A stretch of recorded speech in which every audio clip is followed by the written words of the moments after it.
Sir जवळपास तुम्ही मागच्या 25 वर्षापासून हेल्थ इन्शुरन्स सेक्टरमध्ये काम करताय. आम्ही आमच्याकडे आलेल्या 100% केस आतापर्यंत सेटल करून दिलेले आहेत. क्लेम रिजेक्शन किती आहे माहिती आहे मागच्या वर्षाची? 26,000 कोटीचे क्लेम रिजेक्ट झाले.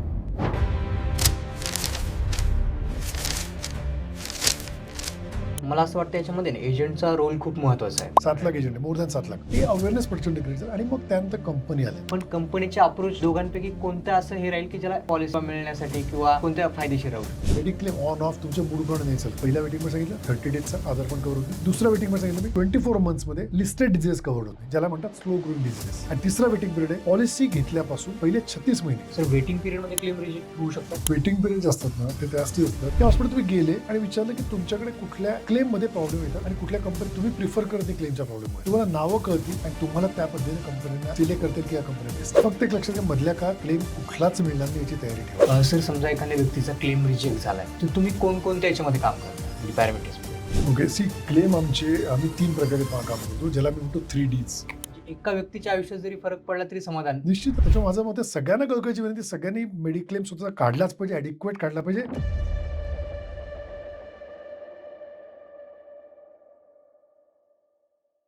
नमस्कार मंडळी, मी रामेश्वर आव्हाड आपले सहर्ष स्वागत करतो मराठी माणसाच्या या विशेष पॉडकास्टमध्ये. आज आपल्यासोबत आहेत Sachin Shrikant Mahajan sir. Sir founder आहेत एम्पॅथी मेडिक्लेम कन्सल्टन्सी कंपनीचे.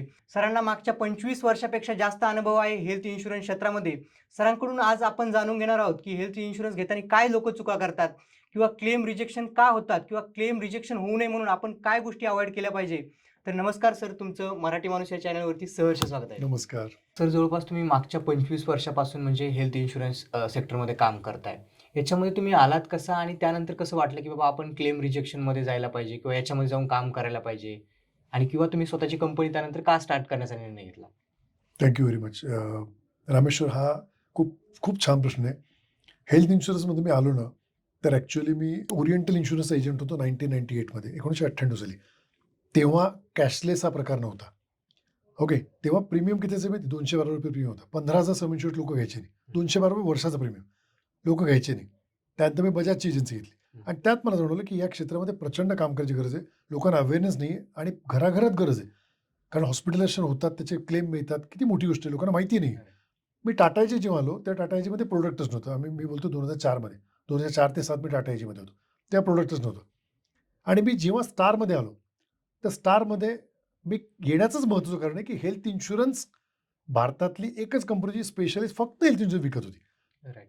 आणि मला ऑलरेडी ओरिएंटल याच्यात जाणवलं होतं की याच्यात जबरदस्त स्कोप आहे.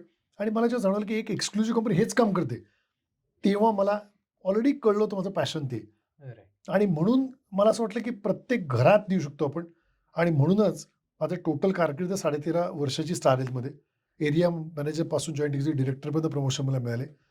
आणि बिझनेस 11 लाखाहून 1,000 कोटीपर्यंत आम्ही नेला, फक्त महाराष्ट्राचं. बरं, रेस्ट ऑफ महाराष्ट्र. हे का होऊ शकलं? It's all because of passion. त्याच्यामुळे पॅशन आणि गरज प्रचंड आहे. तर ती तळमळ मला आजही आहे की हेल्थ इन्शुरन्स प्रत्येकाच्या घरात असला पाहिजे. यानंतर मी बजाज एलियन्स जनरल इन्शुरन्सला प्रेसिडेंट नॅशनल हेड होतो.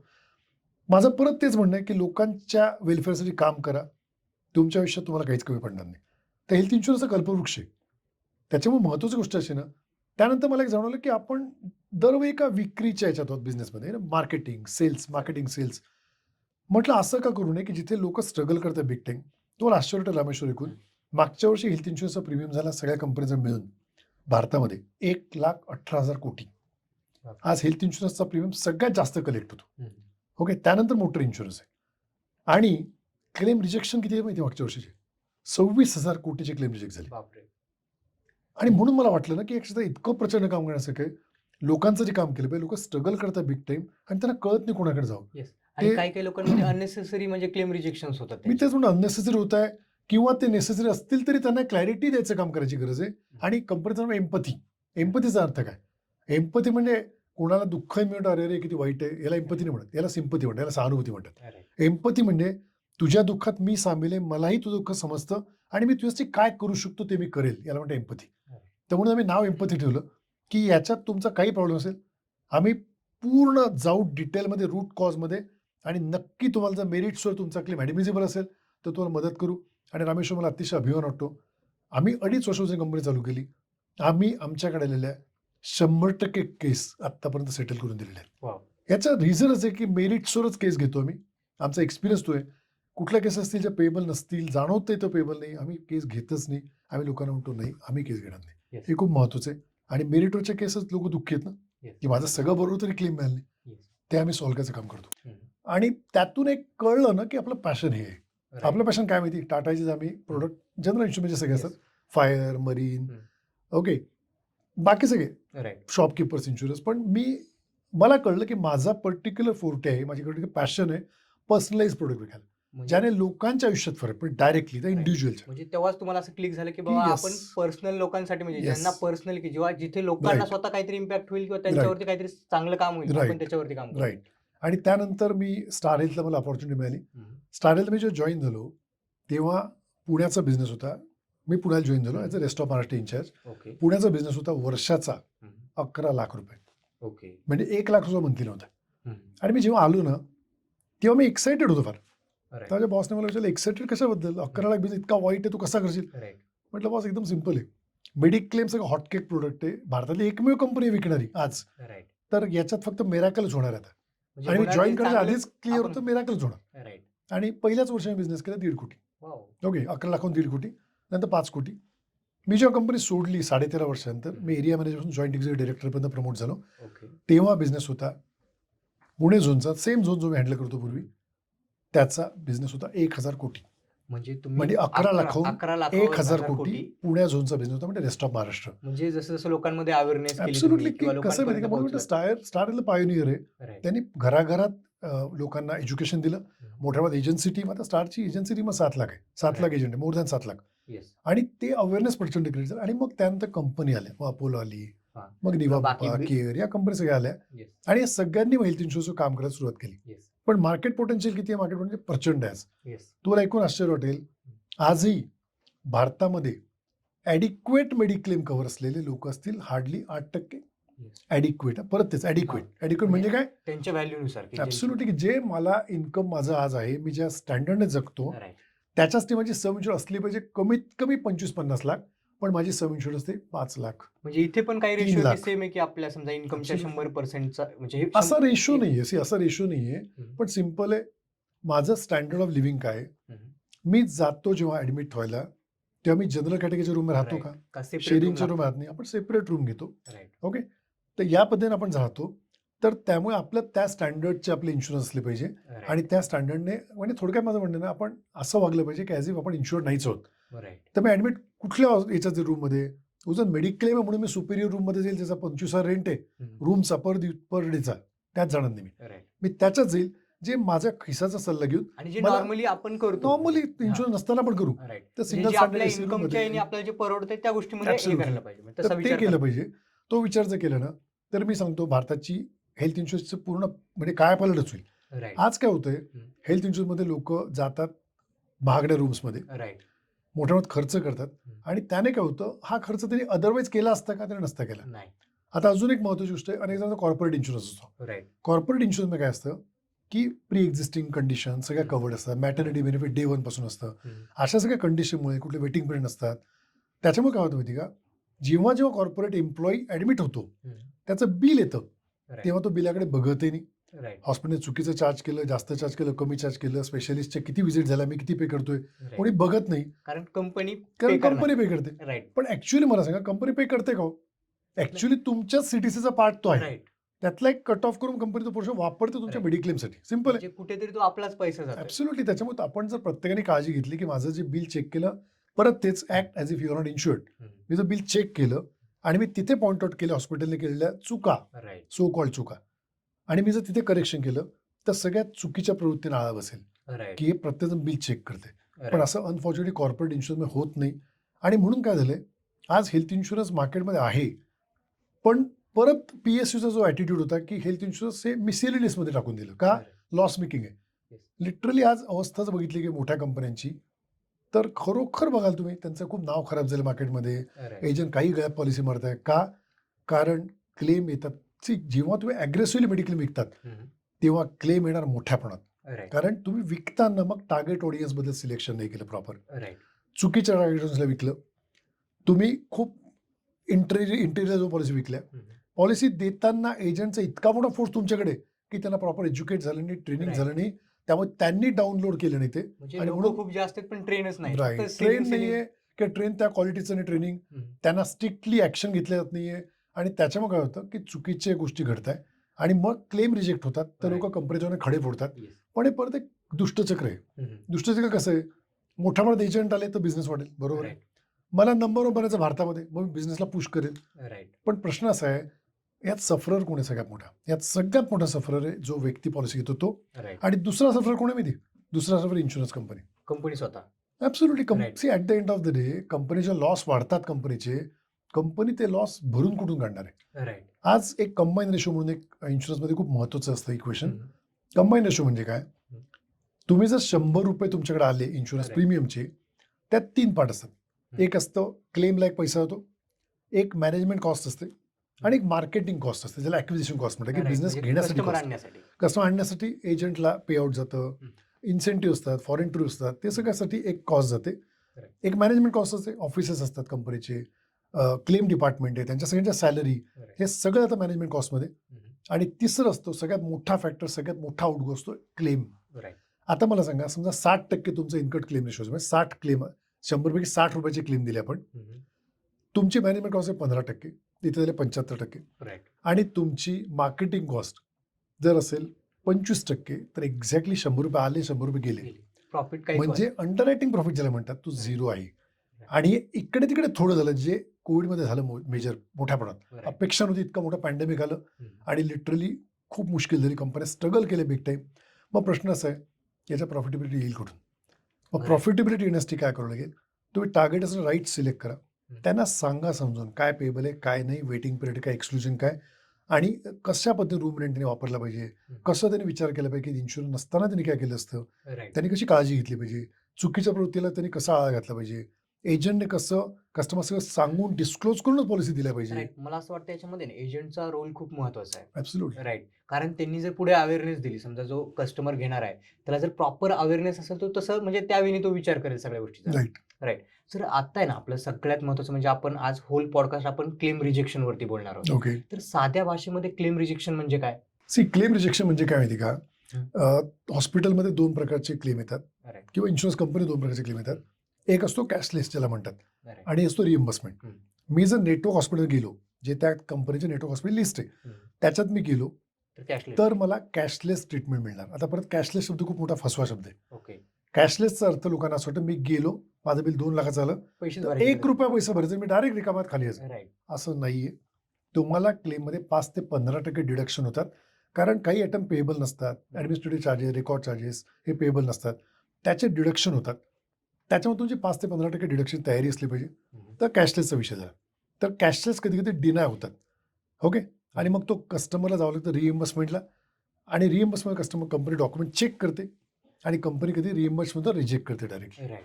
हा झाला पहिला प्रकार, की कॅशलेस होता, कॅशलेस डिनाय झालं, राईट. रिइम्बर्समेंटला गेलं आणि रिइम्बर्समेंट रिजेक्ट झालं डायरेक्ट, मिळालं नाही. क्लेम रिजेक्ट झाला. राईट. आणि दुसरं, मी गेलो माझ्या एरियामध्ये किंवा कुठे रस्त्यात ॲक्सिडेंट झाला, मी ॲडमिट झालो, त्या हॉस्पिटल नेटवर्कमध्ये नव्हतं, हम्म.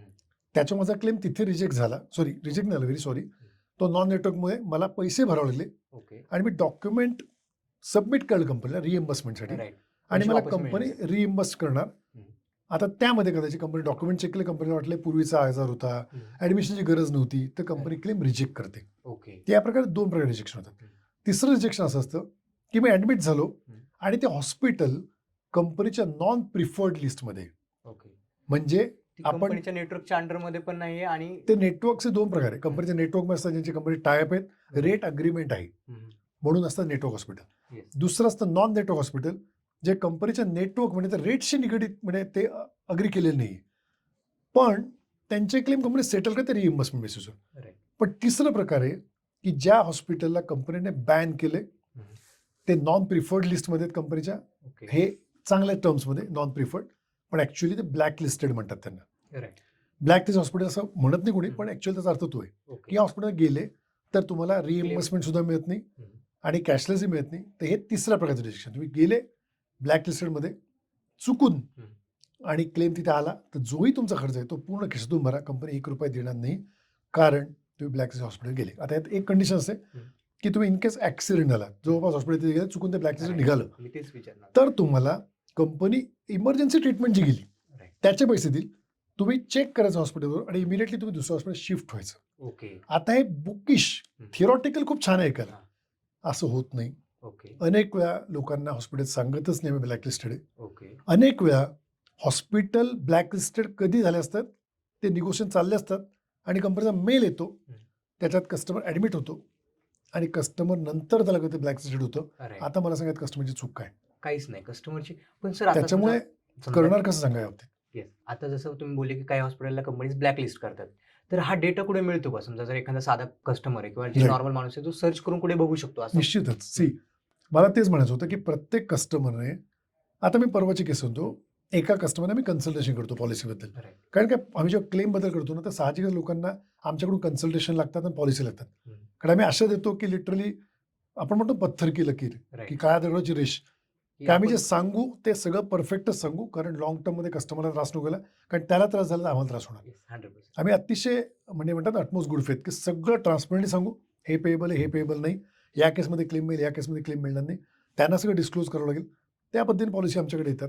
तर Right. त्याच्यामध्ये एक पॉलिसी आम्ही दिली होती, जवळपास 6 महिने झाले असतील. हम्म. त्यांच्या मिसेसचा आत्ता क्लेम आला हायपर टेन्शनचा, Okay. आणि जेव्हा त्यांनी पॉलिसी घेतली ते मला पर्टिक्युलर म्हणाले, हे हॉस्पिटलला मी शक्यतो जातो, हॉस्पिटल आहे का, चेक केलं, त्यांची लिंक होती, चेक केलं, येस ते हॉस्पिटल होतं. Okay. पण ॲडमिशनच्या वेळी त्यांनी मला फोन केला, त्यांनी मला डायरेक्ट फोन केला की मॅडमला त्या हॉस्पिटल ॲडमिट केलं आम्ही. Right. म्हणजे काय झालं, अचानक त्यांना असा हायपर टेन्शनचा प्रॉब्लेम झाला. हम्म.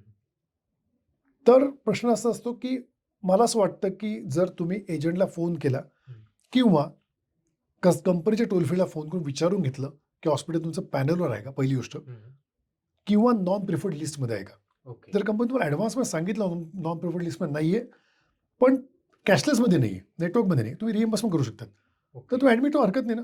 पण तुम्ही डायरेक्ट जेव्हा ॲडमिट होतात ना, तर ते जेव्हा ॲडमिट झाले त्याच्या मिसेसला केलं, तेव्हा त्या 6 महिन्याच्या ड्युरेशनमध्ये ते हॉस्पिटल डी पॅनल झालं.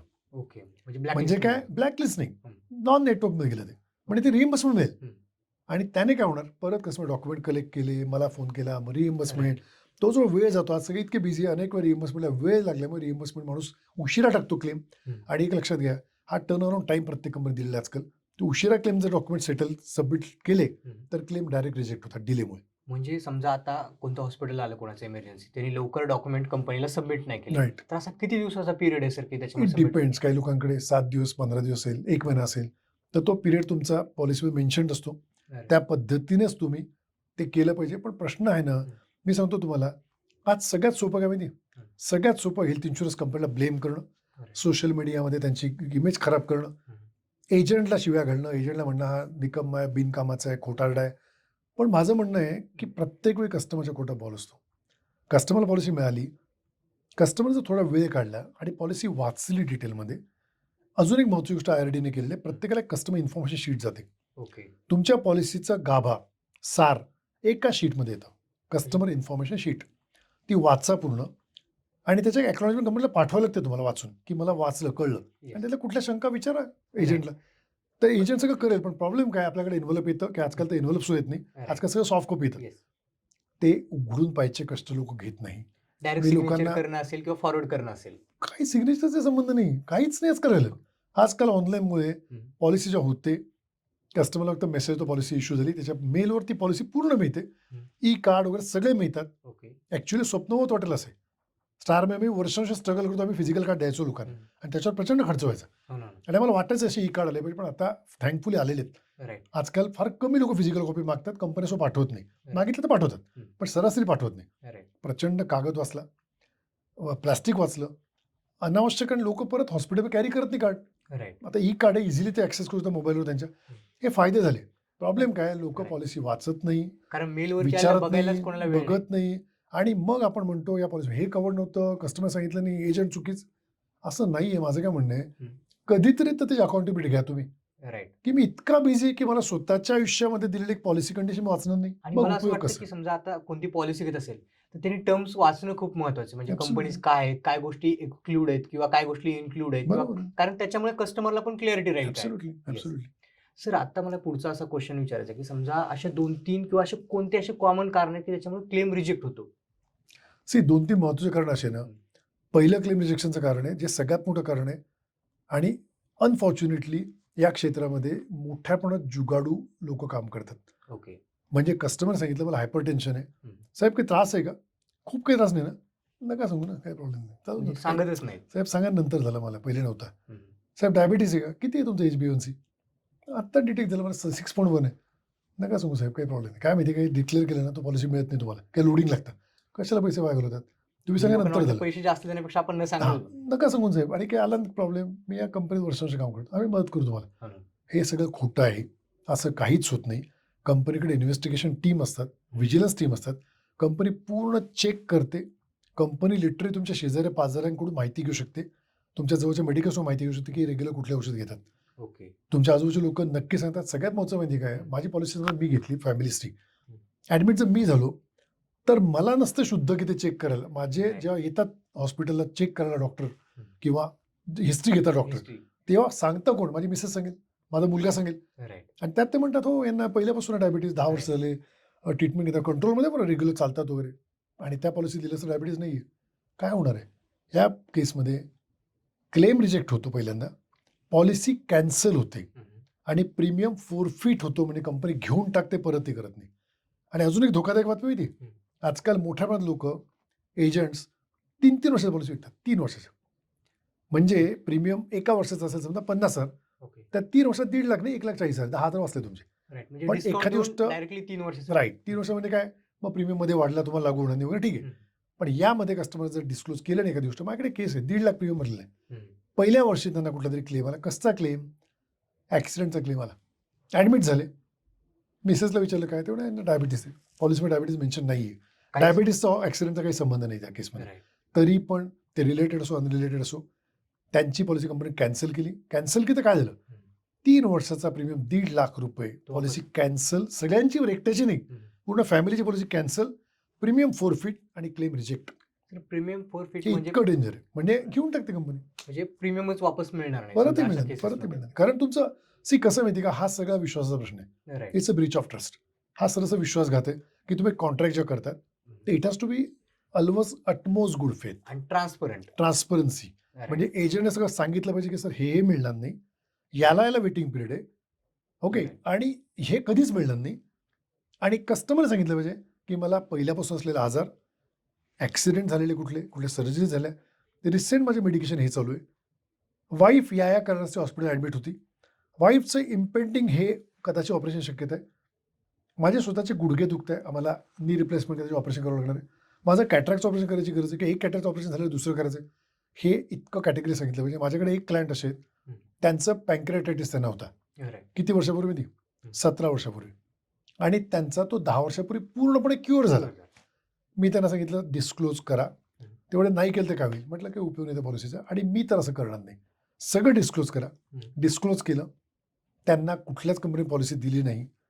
तुम्हाला आश्चर्य वाटेल, ते माझ्यावर नाराज झाले, तेवढे आपके थ्रू नहीं लेते थे तो हमको मिलती थी पॉलिसी. मतलब आपको उस ढंग का करना है तो मेरे पास मत, आप कहीं से भी कर लो, लाखों एजेंट मार्केट में उधर से ले लो, मैं नहीं करूँगा ऐसा काम, क्योंकि उसमें आपको तकलीफ होगी और आप मेरा इमेज हमेशा स्पॉइल करोगे, वो नहीं चलेगा. कारण एजंटने हा विचार केला पाहिजे ना. माझं मते एजंटला कळकळीची विनंती, एजंटने कधी पण आपल्या कस्टमरचं वेलफेअर लक्षात ठेवा, कारण कस्टमरचं वेलफेअर झालं ना तरच एजंटचं वेलफेअर होणार आहे. आणि दुसरी गोष्ट, एजंटने स्वतःची इमेज जपा. एजंटची इमेज स्पॉइल केलं, एजंटला कुठलाच बिझनेस मार्केटमध्ये करता येणार नाही, आणि मेडिक्लेममध्ये इमेज ताबडतोब स्पॉइल होते. लाईफ इन्शुरन्समध्ये नाही होत, तर त्याची काळजी घेतलीच पाहिजे.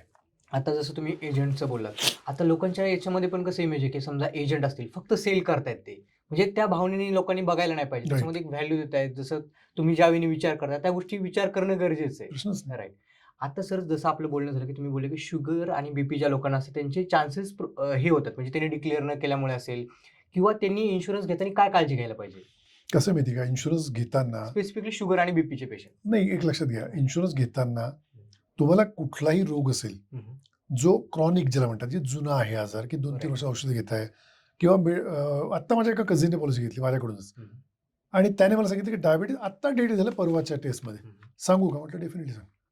त्याने सांगितलं, डिस्क्लोज केलं, आणि पॉलिसीला मिळाली प्रॉपर विदाउट लोडिंग. ओके. हे लक्षात घ्या, तुम्ही डिस्क्लोज करा.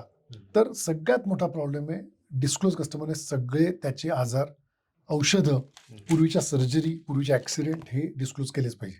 आणि हेच कारण आहे मेजर क्लेम याने रिजेक्ट होतात. सेकंड रिजेक्शनचं कारण आहे की हॉस्पिटलायझेशन नॉट वॉरंटेड. कंपनी काय म्हणते, हा आजार ओपीडी बेसिसवर ट्रीट झाला असता. राईट. आणि ही फॅक्ट आहे, कधी कधी ॲक्च्युअली हॉस्पिटलला टार्गेट्स असतात की Right, जितके एवढं- ओपीडी लोक येतात त्यांना आयपीडी मध्ये कन्वर्ट करा, म्हणजे त्यांना ऍडमिट करून घ्या. राईट. आणि लिटरली अनेक ठिकाणी रॅकेट टाईप आहे की लोकांना ॲडमिट करून घ्यायचं आणि त्यातून पैसे कमवायचे, पण त्याने कस्टमरचे पॅरामीटर्स काही नॉर्मल असतील आणि ॲडमिट झाला होतो 4 दिवस, हा. क्लेम आला 50,000, त्याला ₹1 मिळत नाही, कारण त्याचे पॅरामीटर कुठले ॲबनॉर्मल नव्हतेच, ॲडमिट करण्यास नव्हतेच. राईट. एक म्हणजे understand करा. त्याच्यामध्ये पेशंटची काहीच चूक नाही, फक्त हॉस्पिटलला म्हणजे बिल वाढून पाहिजे किंवा ह्या गोष्टीमुळे. व्हॉट एव्हर त्यांचं हा. बिझनेस ऑर्डरस्टी काही असेल, पण प्रश्न असा आहे की याची काळजी घ्यायची गरज आहे प्रत्येकाने की उगाच ॲडमिट होऊ नका. उगाच वीकनेस वाटतोय म्हणून ॲडमिट व्हायचं, सलाईन चढून घ्यायच्या आणि आपण क्लेम करू, असं नाही आहे. पूर्वी अजून एक मोठा स्कॅम व्हायचा की कॅटरॅक्टचं ऑपरेशन. कॅटरॅक्टचं ऑपरेशन कसं होतं, कॅटरॅक्टचं ऑपरेशन आपण जातो 1-2 तास घरी येतो. राईट. कॅटरॅक्टचं ऑपरेशन असं असतं, पण तेव्हा सांगितल्याचं की नाही ॲडमिट तुम्ही दाखवलं नाही ना तर क्लेम मिळत नाही, 24 ॲडमिशन आवश्यक आहे. राईट. आजही ठिकाणी काही ठिकाणी प्रॅक्टिस येते की लोक ॲडमिट दाखवतात 1 दिवस आणि कॅटरॅक्टचा क्लेम करतात. या केसमध्ये काय होतं माहिती, हॉस्पिटल. क्लेम रिजेक्ट होतात पूर्ण, कारण मग- कॅटरॅक्ट ॲडमिशन गरज काय होती. राईट. म्हणून एक डे केअर प्रोसिजर म्हणून प्रकार आहे. डे केअर प्रोसिजरमध्ये अजूनही काही कंपनी करतात की 200 डे केअर प्रोसिजर कव्हर होतील, 100 होतील, पण अनेक कंपन्यांनी असं केलेलं आहे की सगळ्या डे केअर प्रोसिजर कव्हर होतील. कारण सायंटिफिक डेव्हलपमेंट इतकी चांगली झालेली आहे की त्यामध्ये डे केअर प्रोसिजरमध्ये ज्या ज्या कंडिशन तुमच्या डे केअरमध्ये कव्हर होतात त्या सगळ्या कव्हर होतात. ओके. त्याच्यावर तुम्हाला ॲडमिशनची गरज नाही 24 तासाची. तुम्ही 2-3 तास जरी झाले, कॅटरॅक्टचं ऑपरेशन असेल वगैरे, केमोथेरपी, रेडिओथेरपी, आणि तुम्ही घरी आले 2-3 तासात तरी पण क्लेम मिळतो. साहजिकच कॅशलेस मिळत नाही, हा. साहजिकच कॅशलेस मिळेल, Reimbursement रिइंबर्समेंट डेफिनेटली मिळतो. फक्त वेळेवर डॉक्युमेंट सबमिट करा, हे महत्वाचं आहे. सर, आता तुम्ही वेटिंग पिरियड बद्दल बोलला होता, तर वेटिंग पिरियड मध्ये पण क्लेम रिजेक्ट होऊ शकतात का? निश्चितच. कसं असतं, वेटिंग पिरियड 3 प्रकारचे असतात. पहिला वेटिंग पिरियड असतो, पॉलिसी जर तुम्ही फ्रेश घेतली, नवीन पॉलिसी, ओके. तर पहिले 30 दिवस कुठलाच आजारपणाचा क्लेम मिळत नाही. म्हणजे 30 दिवसामध्ये जेव्हा पहिल्या आपण 30 पॉलिसी दिवस. घेतली Right. तेव्हापासून पुढच्या 30 दिवस कोणतेच काही Absolutely. क्लेम नाही मिळणार. राईट. आता तुम्हाला गंमत वाटेल ना, हम्म. शब्दांचा खेळ कसा असतो. मी तुम्हाला हे म्हटलं का 1 महिन्यात, 1 महिन्यानंतर, कारण 28 दिवसांचा असतो फेब्रुवारी महिना. राईट. 1 महिना नाही, 30 डेज. 30 डेज. 28 दिवस असेल महिना, फेब्रुवारी महिना असेल आणि 29 दिवशी क्लेम केलं रिजेक्ट होणार. लक्षात तुम्हाला आश्चर्य, एवढं काय विशेष नाही. अनेक जण सांगतात 1 महिना आणि मग एजंटला म्हणतात तू 1 महिना म्हणला होता. राईट. लक्षात घ्यायचं 30 डेज स्पेसिफाय करायची गरज आहे. 31 डेजला कुठला क्लेम मला आजारपणाचा मिळणार. दुसरी गोष्ट अशी, 30 डेजमध्ये कुठले लक्षणं दिसले पण आपल्याला माहिती आहे 30 डेजमध्ये क्लेम मिळणार नाही, आपण अंगावर काढलं आणि 30 डेज संपल्यानंतर क्लेम केला तरी क्लेम मिळणार नाही, कारण लक्षणं दिसले 30 दिवसाच्या आधी. हा पहिला वेटिंग पिरियड झाला. दुसरा वेटिंग पिरियड आहे फ्रेश पॉलिसीला सगळं बरं आहे, 24 महिन्याचा वेटिंग पिरियड. 24 महिन्यामध्ये एक लिस्ट आहे. ओके, इयर, नोज, थ्रोट त्यांचे ऑपरेशन्स. ओके, त्यानंतर piles, kidney stone, pancreatitis, gall stones हे मिळत नाही. Joint replacement, knee replacement, cataract, internal disease, defects हे क्लेम मिळत नाही. तर अशी एक लिस्ट आहे, पूर्ण हर्निया मिळत नाही. तर ही लिस्ट आहे ना, ही पूर्ण आपण चेक करायची आणि ते क्लेम मिळत नाही पहिले 2 वर्ष, म्हणजे पहिले 24 महिने. आणि 24 महिने कंटिन्युटी त्या कंपनी तुमची असेल तर मिळेल. राईट.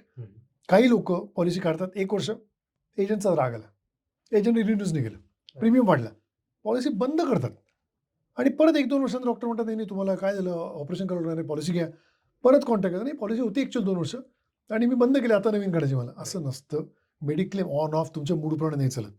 मेडिक्लेम तुम्ही पॉलिसी घ्या, कंटिन्यू करा.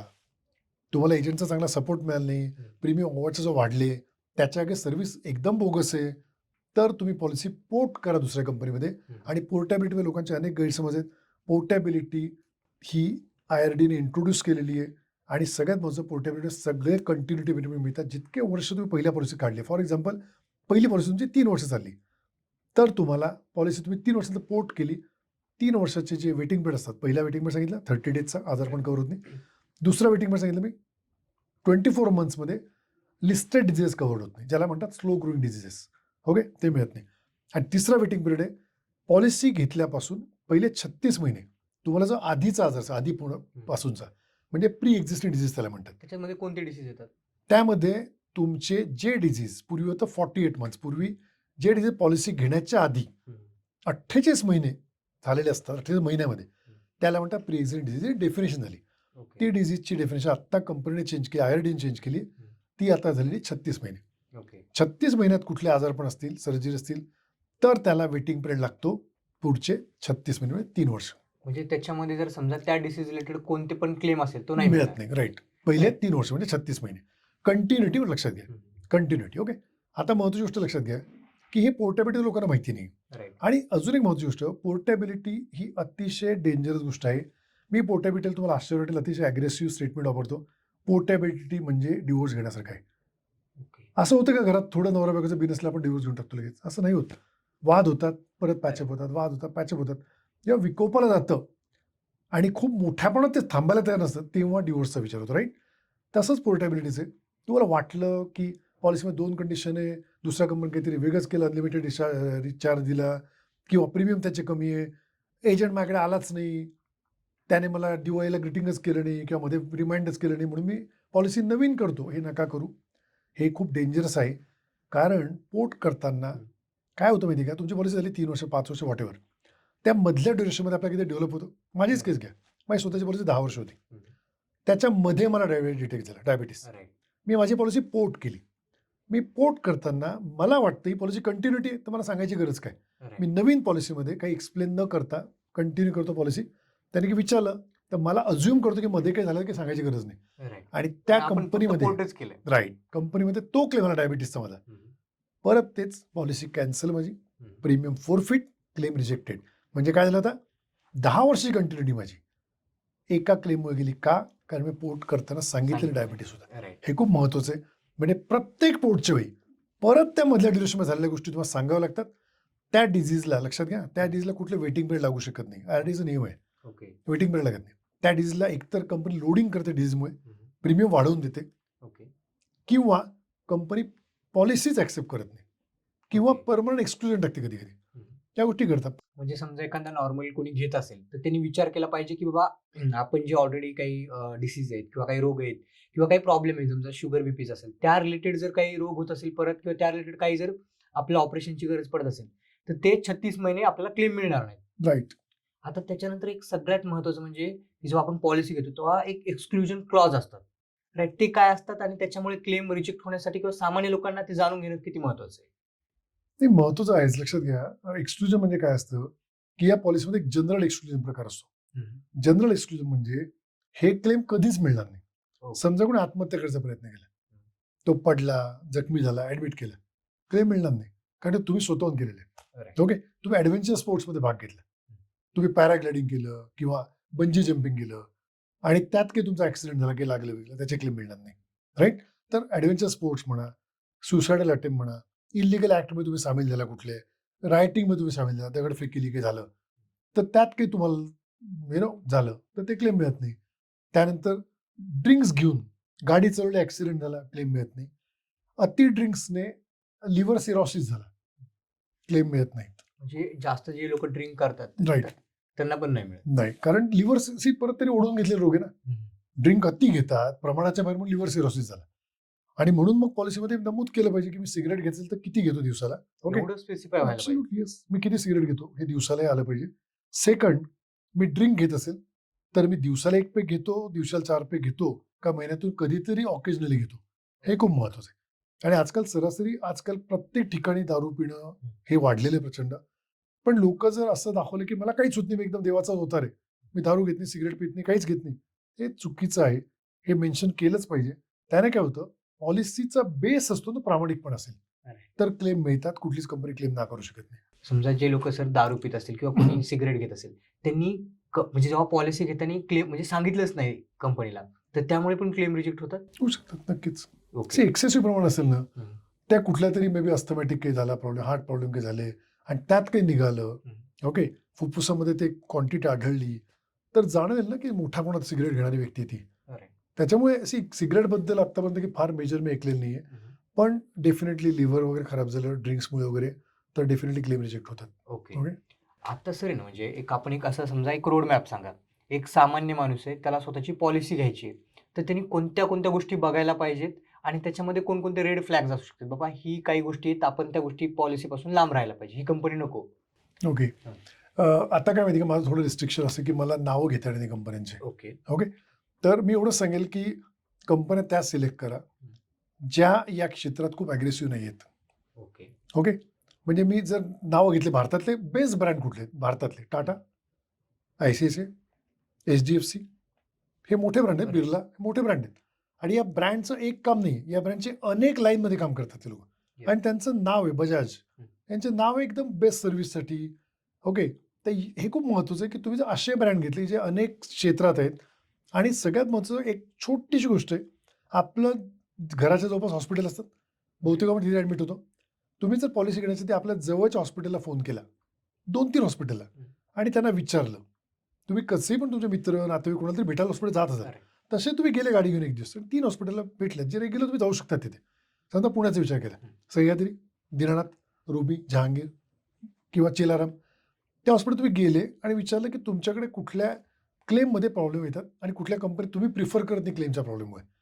तुम्हाला नावं कळतील आणि तुम्हाला त्या पद्धतीने कंपन्यांना सिलेक्ट करतील की या कंपन्या बेस्ट आहे. तर माझं मत हे खूप महत्त्वाचं आहे की कधी पण पॉलिसी त्या कंपन्यांच्या घ्या ज्यांचं नाव चांगलं आहे मार्केटमध्ये, रेप्युटेशन चांगले आणि खूप ॲग्रेसिव्ह नाही आहे हेल्थमध्ये, कारण हेल्थ लॉस मेकिंग आहे, राईट. त्याच्यामुळे जर ॲग्रेसिव्ह झाला तर कठीण होणार आहे, सर्व्हायवलच कठीण होणार आहे. ओके. दुसरी गोष्ट अशी की पॉलिसी कोणाकडून घेतात ते खूप महत्त्वाचं आहे. ओके. 3 ठिकाणी पॉलिसी मिळतात प्रिडॉमिनेटली. एक तर एजंटकडून पॉलिसी घेतात लोक, दुसरी कंपनी बँकेमधून पॉलिसी घेतात आणि तिसरी पॉलिसी लोक घेतात ऑनलाईनमधून. वेगवेगळे आता सर म्हणजे broker याच्यावर मला म्हणा. एक क्वेश्चन विचारायचा आहे की समजा जसं तुम्ही बोलले की मोस्टली लोक काय करतात की बँकेतून पॉलिसी घेतात किंवा ऑनलाईन घेतात किंवा एका एजंटकडून घेतात. तर याच्यामध्ये तिन्हीपैकी कोणतं चांगलं आहे, म्हणजे कोणाकडून पॉलिसी घ्यायला पाहिजे? सगळ्यात बेस्ट एजंट. ओके. सगळ्यात बेस्ट एजंट, पण परत प्रश्न आहे की तो एजंट कोण? राईट. तर आणि तो- चांगला एजंट कसा ओळखावा? चांगला एजंट कसा ओळखावा? Right. चांगला एजंट म्हणजे सुटाबुटातला, खूप छान दाढी केलेला चांगला एजंट नाही. ओके, चांगला एजंट म्हणजे तो एजंट जो या क्षेत्रात काम करतोय डेडिकेटेडली, याला करिअर म्हणून काम करतोय, तो चांगला एजंट. सिम्पल. यात जर तो एजंट बोलतोय, मला काय म्हणतंय, एजंटला तुम्ही 2-4 प्रश्न विचारा. या पॉलिसीमध्ये कोपे सबलिमिट काय आहेत? या पॉलिसीमध्ये मला सांगू शकेल का तुम्ही 2 वर्ष काय काय क्लेम मिळणार नाही? तर काय असतं हे non preferred hospital, blacklist hospital? 2-4 प्रश्नावरून तुम्हाला कळेल त्याचं इन डेप्थ किती नॉलेज आहे.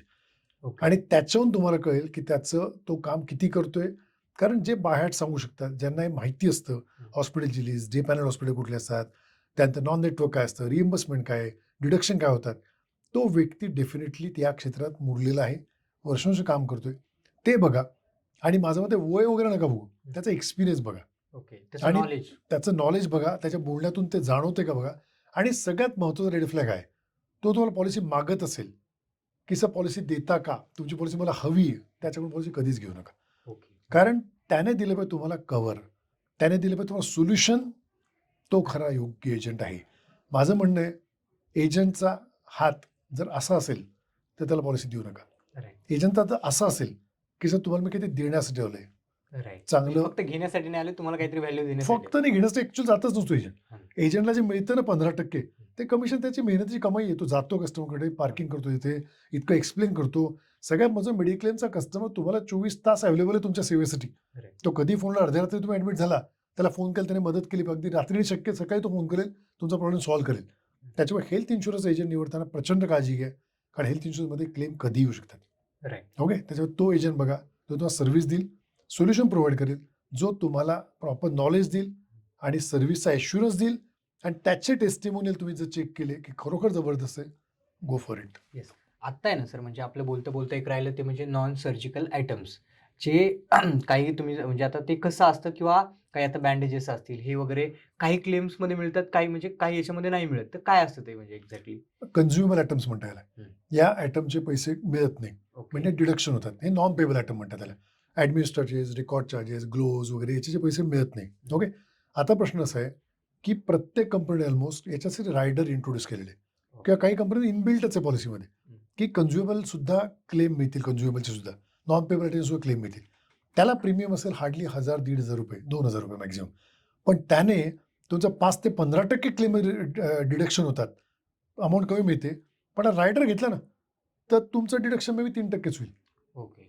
काही पॉलिसी अशा आहेत की जिथे 0 डिडक्शन होईल, म्हणजे तरी सगळ्या गोष्टी इन्क्लूड राहतात. सगळ्या गोष्टी इन्क्लुडेड, सगळे क्लेम मिळतील. पण म्हणजे प्रश्न असा आहे की हे तुम्ही रायडर घेतलं पाहिजे. ओके. आता सर समजा ज्यांनी हेल्थ इन्शुरन्स घेतलेला आहे, ते हॉस्पिटलला भरती झाला आणि त्यांनी जेव्हा क्लेम करायचा ट्राय केला, त्याचा क्लेम रिजेक्ट झाला, तर त्याचं पहिलं पाऊल काय असायला पाहिजे? सी कसं असतं माहिती का, परत दोन गोष्टी आहे. हं. कॅशलेसमध्ये डिनाय झाला हं. तर, आणि अजून एक महत्त्वाची कॅशलेसमध्ये कन्फ्युजन काय माहिती, कॅशलेस लोकांना वाटतं माझा अधिकार आहे, बरं आहे. मुझे काय मिलना ही चाहिए, मैंने पॉलिसी लिया. खरं आहे. असं नाहीये. कॅशलेस हा प्रिव्हिलेज आहे, एक सुविधा आहे. हॉस्पिटल टायप झालं आमचा, तिथे जा तुम्ही, तुमचे डॉक्युमेंट आम्हाला पटले, क्लेम पेएबल आहे, ॲडमिसिबल आहे, आम्ही कॅशलेसचा अप्रुव्हल देतो आणि तुम्ही बाहेर पडाल तर छोटी अमाऊंट तुम्ही पे कराल, मे बी कन्झ्युमेबलची वगैरे, इन केस रायटर नसेल तर. दुसरं, आम्हाला जे डॉक्युमेंट मिळाले तुमच्या कॅशलेससाठी, त्यात आम्हाला कळत नाही पेएबल आहे का नाही, कारण ते डॉक्युमेंट बऱ्यापैकी कॉम्प्लेक्सिटी वाटल्या, तर आम्ही कॅशलेस डिनाय करतो. याचं ते क्लेम रिजेक्शन नाही आहे, कॅशलेस डिनाय करतो. त्यात कस्टमर खूप रिॲक्ट करतात, प्रचंड आरडाओरडी करतात, गरज नाही आहे. तुम्ही शांतपणे पैसे भरा आणि डॉक्युमेंट सबमिट करा रिइम्बर्समेंटला. त्या रिइम्बर्समेंट सगळे डॉक्युमेंट जातात, कंपनीला वेळ मिळतो स्टडी करायला आणि कंपनी मग तेव्हा क्लेम पास करते. पण ते जर रिजेक्टेबलच असेल, ॲडमिसिबल क्लेम नसेल, तर कंपनी क्लेम रिजेक्टही करते. ओके. आता जसं तुम्ही बोलताना बोलले, की जेव्हा तुम्ही क्लेम तुमचा जर कॅशलिस्टमध्ये असेल, जर तुमचा क्लेम अप्रूव्ड होत नसेल, तर तुम्ही रिइम्बर्स पण नंतर करू शकता, जर प्रॉपर असेल तर तुमचं. ॲब्सोल्युटली. आता जर समजा सर काही हॉस्पिटलच्या बिलमध्ये काही चुकीचं आहे किंवा त्यांनी लिहिताना काही एक्स्ट्रा काही त्यांनी हे लावलंय, तर त्याच्यामुळे पण क्लेम रिजेक्ट होऊ शकतो? होऊ शकतात. नक्कीच, नक्कीच होईल. इनफॅक्ट खूप किस्से असे येतात, की हॉस्पिटलने लिहिलं होतं. माझ्याकडे आत्ता एक केस आली. 10 वर्षापासून असं हायपरटेन्शन आहे. आणि हॉस्पिटल म्हणतं नंतर लेटर देतं, नाही 1 वर्षापासून चुकून 10 लिहिले आमच्या स्टाफने. याने प्रॉब्लेम काय होतो माहिती का, हॉस्पिटलच्या करेक्शन दिले ना, त्या करेक्शनला कंपनी मुळीच जुमानत नाही. कारण ओव्हर रायटिंग करणं किंवा असे चेंजेस करणं, हे लिटरली कधीतरी कस्टमरने जाऊन सांगून काहीतरी अरेंज करून ते चेंज केलेलं आहे, असं कंपनीचा समज असतो. म्हणून माझं मते प्रत्येक कस्टमरने रिइम्बर्समेंटचा क्लेम असेल तर डॉक्युमेंट चेक करा कंपनी सादर करण्याच्या आधी, कारण तिथे करेक्शन अशा असण्याची शक्यता असते आणि या गोष्टी तावून सलखून घ्या. तुमची हिस्ट्री चुकीची लिहिली, क्लेम रिजेक्ट होतात आणि मग कस्टमरला मोठ्या प्रमाणात फाईट करावं लागतं. मग जावं लागतं ओम्बड्समनला. पहिल्यांदा कंपनी जाते, कंपनीच्याच ग्रीव्हन्स सेल असतं, त्यांना मेल करा, त्याचे फॉलोअप घ्या. सेकंड, तिथे नाही एक्सेप्ट केलं, IRDला टाका तुम्ही. त्यातून नाही एक्सेप्ट केलं तर ओम्बड्समनमध्ये भीमा लोकपाल आहे, ओम्बड्समनला केस टाका. अनफॉर्च्युनेटली महाराष्ट्रामध्ये ओम्बड्समन जे पुण्याला, त्या ओम्बड्समनला 8 महिने ते 1.5 वर्ष वेटिंग पिरियड लागतो क्लेम सेटल व्हायला. प्रचंड वेळ लागतो. म्हणजे आता फक्त ते म्हणजे प्रत्येक जिल्ह्यानुसार किंवा कसं आहे ओम्बड्सचं? नाही, ओम्बड्समन देखील महाराष्ट्रात आत्ता पुण्याला एक आहे आणि मुंबईला आत्ता ठाण्याला ओपन केलं त्याने. मुंबईला, ठाणे आणि मुंबईला आहे. ओके, अशा पद्धतीने. त्याच्यामुळे खूप महत्त्वाचं आहे की ओम्बड्समन प्रत्येक प्रांतानुसार वेगळं आहे. आमच्याकडे काही केस आले, आम्ही क्लेम सेटलमेंटचं काम करतो आणि कन्सल्टेशनचं. हैदराबादचे केस सॉल्व्ह झाले 2 महिन्यात, कलकत्ताचे केस सॉल्व्ह झाले 1 महिन्यात, मुंबईचे केसेस फास्ट होतात. अनफॉर्च्युनेटली पुण्यामध्ये किंवा आजूबाजूला क्लेम प्रचंड रेस्ट ऑफ महाराष्ट्रामध्ये, तर पुण्यामधले ओम्बड्समनला लागतात 8 महिने ते 1.5 वर्ष टाईम. त्याला काही इलाज नाही. पण तुम्ही हे केलंच पाहिजे, कारण ते केलं नाही तर कंपन्या सोकवतात की लोक आपल्याकडेच फाईट करत नाही. हे केलंच पाहिजे, तुमचा अधिकार आहे. राईट. म्हणजे समजा तुम्ही बोलले की प्रत्येकाच्या याच्यानुसार आहे पाहिजे. समजा पुण्याला 8 ते 12 महिन्याचा एक कालावधी लागतो, त्याच्यामध्ये तुम्हाला हे मिळू शकतं. पण समजा सर आता त्यांनी ट्राय केले, सगळ्या गोष्टी ट्राय केल्या, पण त्याचा क्लेम हा अप्रूव्हच होत नाही. पण त्याला जेन्युइनली असं वाटतं की क्लेम माझा अप्रूव्ह व्हायला पाहिजे किंवा कायदेशीर गोष्टी पण तशा आहेत. तर त्यांनी कधी अशी केस दाखल करायला पाहिजे किंवा कायदेशीर कारवाई कधी करायला पाहिजे कंपनीवरती? कसं आहे माहिती का, 2 फोरम आहेत. एक आहे ओम्बड्समन. ओम्बड्समन म्हणजे इन्शुरन्स कंपनी भीमा लोकपाल. ते बघतात पॉलिसीच्या कंडिशनमध्ये काय काय बसतं आणि कंपनीत चुकून ते दिलेलं नाही तर ओम्बड्समनला सेटल होतात क्लेम. पण तुम्हाला माणुसकी तत्वावरची क्लेम, आमच्याकडे आत्ता एक केस आहे, ऑपरेशनमध्ये मेजर कॉम्प्लिकेशन झाले आणि वाईफची डेथ झाली. पण जर टर्म्स अँड कंडिशननुसार गेला तर तो क्लेम मिळणार नाही. पण माणुसकीच्या तत्वावर तो कन्झ्युमर फोरममध्ये सेटल होऊ शकतो. ते खूप महत्त्वाचं की तुम्ही फोरम सिलेक्ट करताना विचार करा की माणुसकी तत्वावर तुम्हाला करायचं आहे तर ओम्बड्समनला शक्यता कमी आहे, कन्झ्युमर फोरमला शक्यता जास्त आहे. आणि रूल्स अँड रेग्युलेशन तुम्हाला करायचं आहे तर ओम्बड्समनमध्ये सेटल होतात क्लेम्स. आणि ओम्बड्समनचं काम खूप अप्रतिम आहे बरं, लोकांना अतिशय चांगले रिझल्ट मिळतात. अनफॉर्च्युनेटली भारतात 3% लोक ओम्बड्समन जातात, ही शोकांतिक आहे. राईट. आता सर म्हणजे एक केस आहे, म्हणजे मी सोशल मीडियावरती जस्ट स्क्रोल करताना बघत होतो की समजा काही लोकांचे क्लेम अप्रूव्ह एक होऊ शकतं किंवा रिजेक्ट एक होऊ शकतं, या दोन्हीपैकी.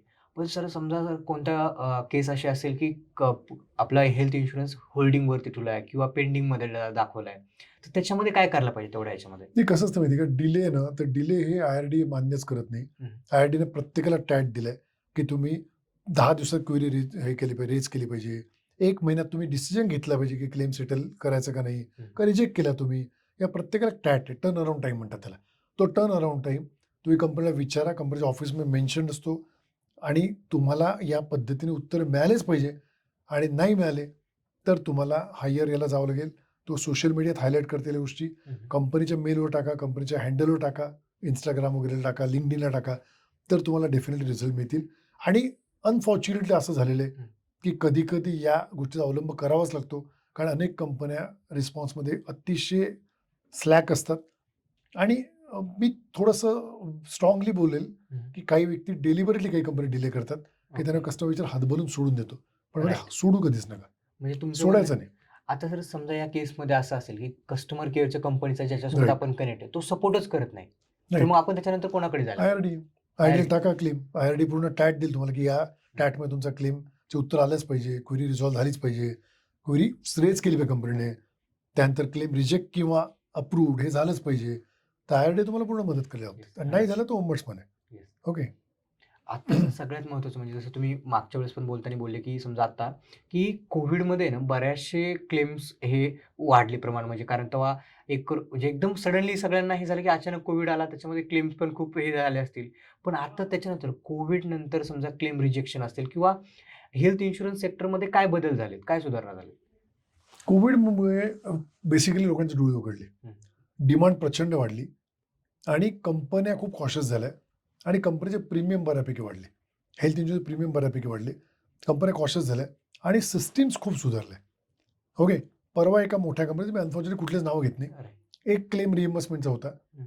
प्रोसिजर काय माहिती, पूर्वी रिइम्बर्समेंटचे डॉक्युमेंट घेऊन ॲप्लिकेशन देऊन चेकलिस्ट देऊन हॉस्पिटल त्या कंपनीच्या ऑफिसला जाऊन सबमिट करा, त्याचे ॲक्नॉलेजमेंट घ्या, हा प्रकार होता.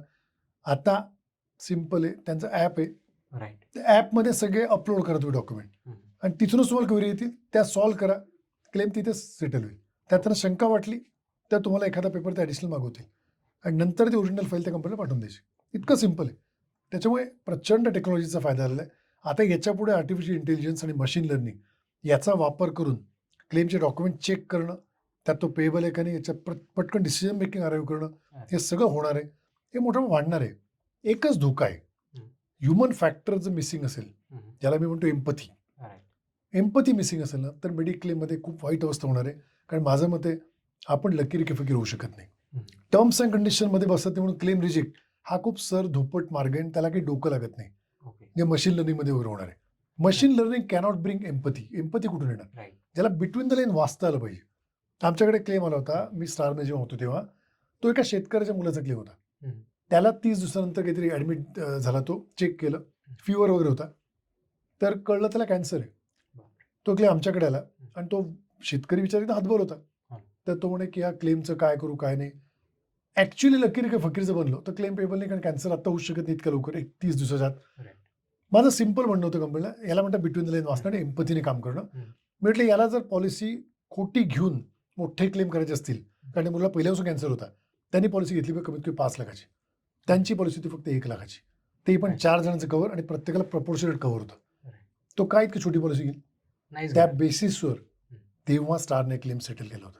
ओके. का, कारण आमचं ते म्हणणं इतकं स्ट्रॉंगली मांडलं होतं, त्याला ती जोड होती की तो शेतकरी विचारा, त्याने पॉलिसी घेतली आणि त्याने पॉलिसी इतकी समिश्र कमी का घेतली असते. आणि तुम्हाला सांगायला मला हे वाटतं की मला त्याचा इतका अभिमान आहे आज की ते आम्ही ते स्टँड घेतला. एक क्वेश्चन तरी वडील मला भेटायला आले, तेवढं सर तुम्ही तो क्लेम सेटल करून दिला, असं कोणीही असा स्टँड घेत नाही. आणि त्या मुलाची डेथ झाली त्यानंतर 1 वर्षानंतर. विचार करा, हे आशीर्वाद किती महत्त्वाचे असतील. आणि बिटवीन द लाईन वाचण्याचा हा फायदा आहे. राईट. आता जसं तुम्ही बोलले की समजा डिजिटलायझेशन आलं किंवा एआयचं जर इम्प्लिमेंटेशन केलं, तरी एम्पथी एक किंवा बिटवीन द लाईन बघणं हे खूप Right. महत्त्वाचं आहे. निश्चितच. राईट. आता सर म्हणजे आता तुम्ही इतक्या दिवस झाले जे लोकांचे क्लेम रिजेक्शन होत आहेत किंवा त्याच्यामध्ये तुम्ही बऱ्याचशा लोकांना हेल्प करताय, कारण हे एकदम पुण्याच्या टाईपमध्ये काम आहे. आणि त्याच्यामध्ये मला एक जस्ट विचारायचं की असा काही एक प्रसंग होता की जिथे तुम्हाला असं वाटलं की बा खूप समाधानकारक की आपण करतोय ते काम खूप चांगलं आहे? लक्षात घ्या, आम्ही करतो ते काम चांगलं आहे मला तर कंपनी चालू करतानाच माहिती होतं. कारण या क्षेत्रात काय माहिती का, या क्षेत्रात विकणारे आहेत कमीत कमी 15 लाख एजंट्स, पण आमच्यासारखं काम करणारे बोटावर मोजून इतके सोने, म्हणजे एका हाताच्या बोटावर मोजून इतके लोक नाही आहेत. याचं रिझन काय आहे, की या क्षेत्रात पैसाच नाही. या क्षेत्रात एक गोष्ट नक्की आहे, आशीर्वाद प्रचंड आहे. ओके, पैसा आत्ता नाही, मे बी पुढे जो मिळेल, पण एक महत्त्वाचं आहे ना, तुम्ही लोकांचे प्रॉब्लेम सॉल्व्ह केले, लोकांचे आशीर्वाद घेतले. माझं तर म्हणणं आहे, तुम्हाला पैसा कधी आयुष्यात कमी पडत नाही. माझ्याकडे 2 केसेस आहे. एक केस अशी आहे, त्या व्यक्तीने केस टाकली ती ओम्बड्समनला. तो व्यक्ती आमच्याकडे नव्हता आला, डायरेक्ट ओम्बड्समनला गेला आणि ओम्बड्समनचं हिअरिंग होतं 2 दिवसानंतर. त्याने मला फोन केला असं म्हटलं आम्ही ते डेफिनेटली स्टडी करून तुम्हाला गाईड करू शकतो. आणि तेव्हा आमचे डॉक्टर सोनिया दुबे जे आहेत क्लेमचे हेड आमच्या, ते नेमके त्यांच्या मुलीकडे अमेरिकेला गेले होते. मी त्यांना फोन केला, त्यांना सांगितलं किस्सा. त्यांना डॉक्युमेंट्स काही मेलवर पाठवले, त्यांना डॉक्युमेंट स्टडी केले. आम्ही कस्टमर गाईड केलं, म्हटलं एक डॉक्युमेंट मिसिंग आहे, ते डॉक्युमेंट फक्त जोडा त्याच्यात. त्याने जोडलं. 2 दिवसांचं जे हिअरिंग होतं ओम्बड्समनचं, हिअरिंगमध्ये त्याने ते डॉक्युमेंट दाखवलं. ओम्बड्समनने फक्त एक प्रश्न विचारला कंपनीला, इन्शुरन्स कंपनीला, की हा क्लेम रिजेक्ट तुम्ही केला कुठल्या बेसिसवर? ट्रीटिंग डॉक्टरचं क्लिअर लेटर आहे. ट्रीटिंग डॉक्टरचं इतकं जबरदस्त मार्केटमध्ये प्रसिद्धी आहे, तो इतका चांगल्या क्षेत्राचा दिग्गज आहे, रेप्युटेड इतका डॉक्टर आहे. त्या कंपनीने सांगितलं की आम्हाला जरा मुदत मागून घेतो आम्ही, आमचा डॉक्टर तर अवेलेबल नाही आहे. त्यांनी 15 दिवसांची मुदत मागून घेतली. 15 दिवसांत ओम्बड्समन विचार काय झालं, तुमच्या डॉक्टरचं काय म्हणणं पडलं? तर म्हणे नाही म्हणे ॲक्च्युली आमचं चुकलेलं आहे म्हणे, ते नजर चुकीनं क्लेम रिजेक्ट झालेला आहे. तो क्लेम सेटल झाला ताबडतोब आणि त्या कस्टमरला मिळाले 4 लाख आणि त्याचं इंटरेस्ट त्याच्यावर बसून त्याला जवळपास 4.5 लाख रुपये मिळाले. हे खूप महत्त्वाचं आहे, कारण डिले इंटरेस्टसुद्धा तुम्हाला मिळतं. तर मला अतिशय मी त्याची भरून पावलो. कस्टमर माझ्याकडे आला नव्हता आणि त्याला ॲक्च्युली मी 2 दिवसात क्लेम सेटल केला. 15 एक्स्ट्रा लागले, कंपनीने मागून घेतले होते. पण हा इथे प्रचंड अनुभव येतो. माझा दुसरा अनुभव खूप वेगळा आहे, खूप वेगळा अनुभव आहे. माझ्याकडे केस आली आणि तेव्हा मी नुकतीच एम्पथी कंपनी चालू केली होती. ती केस आली, आम्ही स्टडी केली आणि तो क्लेम होता किडनी ट्रान्सप्लांटचा. शिक्षक होता तो व्यक्ती, 8.5 लाखाचा क्लेम होता. लिटरली ती केस बघताना मला अतिशय दुःख झालं की 8.5 लाखाचा क्लेम रिजेक्ट झाला. आम्ही त्या क्लेमची पूर्ण तयारी केली आणि म्हटलं तुम्हाला 100% क्लेम मिळेल, कारण सगळे डॉक्युमेंट परफेक्ट होते. त्या कस्टमर जेन्युइन होता, गरीब माणूस होता तो. अतिशय म्हणजे शिक्षक पेशा, गरीब पैसे, 8.5 लाखाचा ऑलरेडी फटका बसलेला. आणि म्हणून आम्ही त्याकडे छोटीशी फी त्याकडून घेऊन ठेवली. म्हटलं ठीक आहे तुमची परिस्थिती, छोटीशी फी द्या आम्हाला. अनफॉर्च्युनेटली काय झालं, आम्ही 3 महिने त्यांच्या केसचा अभ्यास करतोय आणि त्यांना एक डॉक्युमेंट मी मागितलं, ते डॉक्युमेंट तो द्यायलाच त्याने. आम्ही एकदा मागेलो ते डॉक्युमेंट कुठल्या परिस्थितीत द्या. त्याने डॉक्युमेंट खूप पुश केल्यानंतर प्रोड्यूस केलं. त्यात निघालं त्याला पॉलिसी घेण्याच्या आधीपासून TB होता, जो त्याने पॉलिसी मेन्शनच नव्हता केला, म्हणून तो क्लेम साहजिक रिजेक्ट होणार. कारण मी म्हटलं ना अनरिलेटेड की रिलेटेड, तर अनरिलेटेड असल्यामुळे पण तरी नॉन डिस्क्लोजरमुळे तो क्लेम मिळाला नाही. आता मला सांगा त्या व्यक्तीला त्याची जी पहिले घेतलेली अमाऊंट, ॲक्च्युअली मी ती घेतली पाहिजे, आम्ही खूप मेहनत केली होती केसवर, पण त्याला मी पूर्णपणे अमाऊंट परत केली. म्हटलं मग तुमचा असा पैसा नको, तुम्ही ऑलरेडी स्ट्रगल करता, 8.5 लाख रुपये तुमचे ऑलरेडी गेलेत त्या क्लेममध्ये. पण मलाही सांगताना तुम्ही जर प्रामाणिकपणे बोलले नाही, मी कसं तुमच्याशी फाईट करू? त्यामुळे ते क्लेम नंतर परत करून टाकले पैसे. प्रश्न असा असतो की त्याला पैसे परत केले, त्याची क्लेम मी घेतला नाही, सॉल्व्ह करू शकलो नाही, पण मला एक समाधान नक्की मनापासून प्रयत्न केले. आता त्याने जर लपवाछपीच केली तर मी केस करू शकत नाही, पण तरी त्याला पैसे परत केले त्याचा प्रचंड आनंद आहे. म्हणजे एक समाधान वेगळंच असते खूप. सर समजा एखादा व्यक्ती आहे जो 25 वर्षाचा आहे आणि त्याला स्वतःचा हेल्थ इन्शुरन्स घ्यायचा आहे, ओके. आणि त्याच कम्पेअरला दुसरा असा व्यक्ती आहे की जो 50 वर्षाचा म्हणजे रिटायर्डच्या एजमध्ये आणि स्वतःचा हेल्थ इन्शुरन्स घ्यायचा आहे. पण कंपनीच्या अप्रोचनी ह्या दोघांपैकी कोणतं असं हे राहील की ज्याला म्हणजे पॉलिसी किंवा मिळण्यासाठी किंवा बेनिफिट कोणत्या फायदेशीर राहू शकतो दोन्ही? ओके. लक्षात घ्या आता 25व्या वर्षी जो व्यक्ती पॉलिसी घेतोय तो यंग आहे, त्याला व्यसनं वगैरे नाही आहेत, तो हेल्दी आत्ता. कारण यंग लोकांचे क्लेम ॲक्च्युली येतच नाही. क्लेम खरे येतात ना, मॅक्झिमम जी ब्रॅकेट आहे ते 35 वर्षाच्या पुढे चालू होतात क्लेम्स. त्याच्यामुळे काय होईल की त्याचे क्लेम येणार नाही, तर ती पॉलिसी राहील पहिली गोष्ट क्लेम फ्री. दुसरी गोष्ट त्याला वेटिंग पिरियड वगैरे सगळे म्हणजे आरामशीर, त्याला मध्ये काही तसे क्लेम येणारच नाही, कारण वेटिंग पिरियडचे क्लेम जे आहेत 2 वर्षाचे वगैरे हे शक्यतो येतात एजनुसार आणि स्लो ग्रोईंग असतात ते. ओके. त्याच्यामुळे त्याला जी पॉलिसी मिळेल ती अतिशय कमी प्रीमियममध्ये मिळेल. म्हणजे प्रीमियम किती लागेल माहिती का? 10 लाखाला 12,000, 10,000 हा प्रीमियम लागेल. आणि ती पॉलिसी जेव्हा जाईल पुढे 3-4 वर्षानंतर, तो हेल्दी आहे, त्याच्या पुढे काही झालं त्याला सगळे क्लेम मिळणार आहे. ओके. जनरल एक्सक्लुजनचे सोडून त्या सगळे क्लेम मिळणार आहे. त्याच्यामुळे एकदम सोपं झालं. त्याच्या या प्रकारचे जे लोक असतात त्यांना पटकन पॉलिसी मिळतात, कमीत कमी प्रीमियममध्ये मिळतात. ओके. आणि सगळ्यात महत्त्वाचं म्हणजे त्यात सगळं कव्हर होतं, कारण त्यांना आत्ता घ्यायचं आहे. प्रीमियम पण कमी येतो. प्रीमियम कमीत कमी लागतो. आणि अनफॉर्च्युनेटली भारतात आज तरुण मुलं बघतच नाही याच्याकडे कोणी. माझं मते तरुण पिढीने आत्ता सुद्धा पॉलिसी काढल्याच पाहिजे. तुम्ही जॉबला लागले, कॉर्पोरेटने कव्हर दिलं, सगळ्यात महत्त्वाचं कॉर्पोरेटमध्ये तुम्ही किती वर्ष टिकाल त्या कंपनीत माहिती नाही, आणि त्याच्या भरोशावर राहू नका. माझं मते स्पेशल स्वतःची पॉलिसी असलीच पाहिजे. आणि जो 50ला 58 वर्षात आहे, रिटायरमेंटच्या विचारात आहे, त्याने पॉलिसी काढली तर काय फरक पडतो? पहिल्यांदा तो व्यक्ती रिटायरमेंटला येईपर्यंत जॉबच्या स्ट्रेसमुळे, वेगवेगळ्या व्यसनामुळे म्हणा किंवा सिडेंटरी लाईफस्टाईलमुळे लोकांचं वजन वाढलं असतं प्रचंड, आणि लोकांना वेगवेगळ्या थायरॉईडचे प्रॉब्लेम असतात, ओबेसिटीचे प्रॉब्लेम असतात, हायपरटेन्शन असतं, डायबिटीज असतं. त्याच्या अशा व्यक्तींना पॉलिसीमध्ये लोडिंग होणं, वेटिंग पिरियड लागणं ही जी शक्यता जास्त असते, प्रीमियम जास्त लागतात आणि साहजिकच त्याचे क्लेमची शक्यता खूप जास्त असते. आणि त्यात क्लेम आला नाही, वेटिंग पिरियडमध्ये मिळणार नाही, प्री एक्झिस्टिंग 3 वर्ष कंप्लीट झालेली मिळणार नाही, ह्या ज्या गोष्टी होतात ना.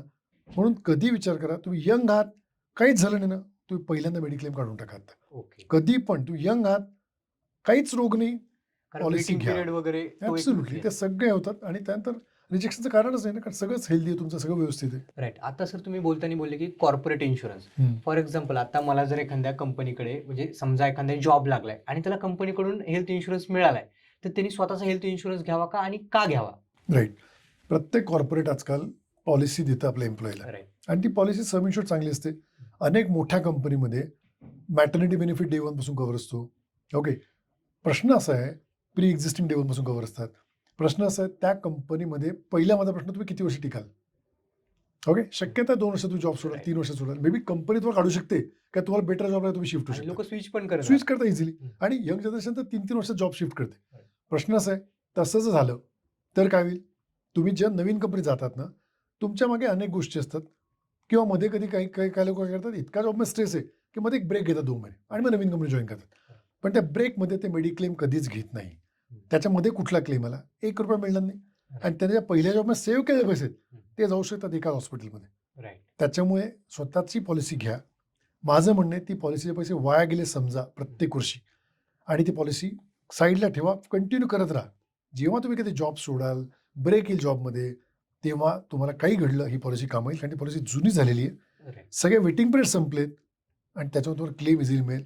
पण प्रश्न असा आहे की कॉर्पोरेटमध्ये असताना अनेक लोक भ्रमात असतात की मला इंडिव्हिज्युअल पॉलिसीची गरज नाही. इनफॅक्ट तेव्हाच इंडिव्हिज्युअल पॉलिसीची गरज आहे, कारण कंपन्या आणि अजून एक लक्षात घ्या, नुसतं हेच नाही जॉब सोडलं, कंपन्या कधी मेडिक्लेम कव्हरच देणं बंद करतात. ते इतकं लॉस मेकिंग होतं प्रकरण की कंपनी कधी मेडिक्लेम देणंच बंद करतात आणि एम्प्लॉईला म्हणतात की तुमच्या कॅडरप्रमाणे, तुमच्या ह्याच्याप्रमाणे, स्टेटसप्रमाणे, डेझिग्नेशनप्रमाणे तुम्हाला मी विशिष्ट अमाऊंट देऊ, तुम्ही मेडिक्लेम बाहेरून काढून घ्या. त्यातही लोक मेडिक्लेम सुद्धा काढत नाही बाहेरून. राईट. आणि क्लेम आल्यानंतर मात्र त्यांना वाटतं काय झालं, कॉर्पोरेट जॉब आहे ना, सिक्युअर जॉब आहे ना, स्वतःचं इंडिव्हिज्युअल कव्हर असलंच पाहिजे. ओके. आता म्हणजे तुमच्या मते जर कोणी जॉब करत असेल त्यांनी स्वतःचा एक पर्सनल इन्शुरन्स घेणं खूप महत्त्वाचं आहे. ॲब्सोल्युटली असलंच पाहिजे आणि ॲडिक्वेट ते पण. सर समजा एखाद्या व्यक्तीचा क्लेम रिजेक्ट झालाय, तर तुम्ही कोणकोणत्या याच्यामध्ये काम करता म्हणजे पॅरामीटर्समध्ये? ओके. क्लेम आम्ही 3 प्रकारे काम करतो, ज्याला मी म्हणतो 3Ds. ओके. 3Ds म्हणजे 3 चॅलेंजेस असतात लोकांना क्लेममध्ये. एक तर क्लेम रिजेक्ट होतात, म्हणजे पहिला D is denial, claim deny होतात. सेकंड, क्लेममध्ये डिडक्शन होतात, अनरिझनेबल डिडक्शन. म्हणजे समजा क्लेम आला 2 लाखाचा आणि कस्टमर मिळाले ₹1,10,000. तर मग त्यात डिडक्शन जे होतात ते डिडक्शन शीट असते, त्यात अमाऊंट असतात. तर आम्हाला माहिती की कुठल्या अमाऊंट चुकीचे डिडक्ट केलेले आहेत आणि आम्ही त्यासाठी फाईट करून लोकांना ते अमाऊंट मिळवून देतो. आणि तिसरा डी असतो डिले. तर डिलेमध्ये काय होतं, जसं तुम्ही मगाशी केस म्हणाला की ते उत्तरच येत नाही, त्याला उत्तरच येत नाही. तर आम्ही लोकांना गाईड करतो की कुठल्या फॉर्मला कसं हायलाईट करा, तुम्हाला मिळतील. आणि अजून एक महत्त्वाची गोष्ट आम्ही सांगतो, यामध्ये काय होतं कधी कधी की लोक त्या कंपनीला सस्पिशन असल्यामुळे कंपनी क्लेम रिजेक्ट करते आणि पॉलिसी कॅन्सल करते. आता लक्षात यायचं, पॉलिसी कव्हर होतं 7-8 वर्ष आणि ती पॉलिसी कॅन्सल झाली का, तो कंपनीला वाटतं प्री एक्झिस्टिंग त्याला लपवलं होतं, पॉलिसी कॅन्सल करते.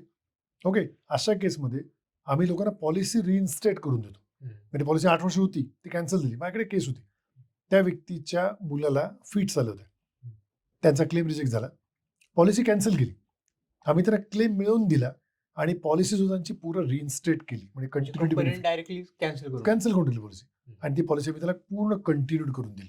हे खूप महत्वाचं आहे. राईट. की या पद्धतीने 3Ds, denial, deduction, delay. Fourth, policy reinstatement. Policy तुमच्या जर कंपन्या कॅन्सल केल्या असतील, नॉन डिस्क्लोजर समजून, आणि हे सगळं गैरसमजाचा प्रकार ॲक्च्युअली मिसकम्युनिकेशन, तर त्यावेळी सेट राईट करतो. आणि या पूर्ण प्रकरणामध्ये मी कुठल्याच कंपनीचं नाव का घेत नाही, कारण मला कंपनीमध्ये पर्सनलाइज काहीच नाही आहे. मला लोकांना सपोर्ट करायचं आहे आणि लोकांना आयुष्यात वाटलं पाहिजे की मेडिक्लेम हा कल्पवृक्ष आहे. राईट. लोकांना वाटतं आज मेडिक्लेम म्हणजे मी ते परवा वाक्य इतकं ॲग्रेसिव्ह ऐकलं की मेडिक्लेमचे क्लेम मिळणं ही फार मोठी एक भ्रामक समजूत आहे लोकांची. राईट. म्हणजे लोकांना असं वाटतं की फसवलेच जातात. असं नाहीये. माझं इनफॅक्ट मत आहे की तुम्हाला शक्यता तुमचा क्लेम मिळायची 95% ते 98%. राईट.